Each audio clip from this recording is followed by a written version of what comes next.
Hello বন্ধুরা, fighter movie দেখার পর বলিউডের সিংহম অজয় দেবগনের অসাধারণ রিয়েকশন দিয়েছেন। ফাইটার মুভি দেখার পর কী বললেন অজয় দেবগন, জানলে আপনিও চমকে যাবেন। তো বন্ধুরা, চলুন আপনাদেরকে বলি। বলিউড সুপারস্টার হৃতিক রোশনের বহুল প্রতীক্ষিত ছবি ফাইটার প্রেক্ষাগৃহে আলোড়ন তুলেছে। ছবির জাদু সবার ওপরে, সবার ঠোঁটে ফাইটারের নাম। বহুদিন পর হৃতিক রোশনের এমন একটি ছবি এসেছে যা এমন ভিত্তিকর পরিবেশ তৈরি করেছে।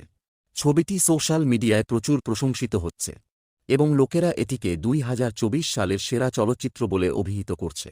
ছবিটি ভক্তদের কাছ থেকে অসাধারণ ভালোবাসা পাচ্ছে এবং ফাইটার বক্স অফিসে রেকর্ড ভাঙছে।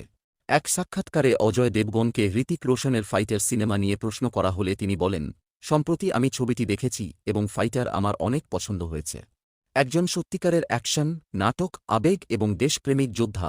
ফাইটার হল একজন রাজামাপের বিনোদনকারী, যেখানে হৃতিক একটি দুর্দান্ত অভিনয় করেছেন। এটি ভারতের একটি দুর্দান্ত চলচ্চিত্র। বন্ধুরা, আপনারা সবাই অবশ্যই ছবিটি দেখতে যাবেন। সুপারস্টার অজয় দেবগনের এই বক্তব্য চারদিক থেকে চাঞ্চল্যের সৃষ্টি করেছে। হৃতিক রোশনের ভক্তরা অজয় দেবগনকে আন্তরিকভাবে ধন্যবাদ জানাচ্ছেন। বন্ধুরা, হৃতিক রোশনের ফিল্ম ফাইটার এই বছরের দর্শকদের অন্যতম প্রিয় ছবি। আর এই ছবিটির জন্য দর্শকরা অনেক দিন ধরেই অপেক্ষা করছিলেন। বন্ধুরা, আপনাদের জানাই যে ছবিটির বাজেট প্রায় 250 কোটি রুপি।